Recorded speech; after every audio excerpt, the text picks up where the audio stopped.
Evet, Ağlayan Kaya'dayız. Çal, Denizli. Bu doğa harikası.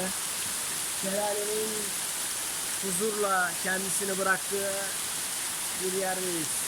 Ağlayan Kaya.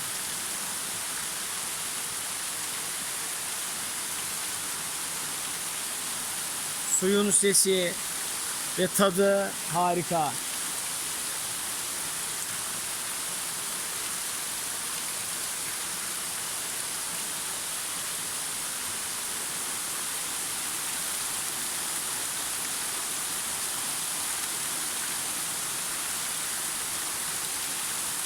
Gerçekten su harika.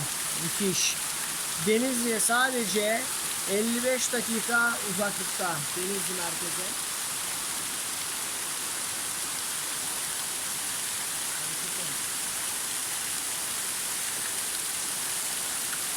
Evet, Çal, Ağlayan Kaya. Harika. Burada aynı zamanda alabalıklar. Buradan gelen suyla çiftlik oluşturmuşlar. Tazecik, canlı alabalık tesisi kurmuşlar. Şu an Mayıs'ın 28'indeyiz. 28 Mayıs.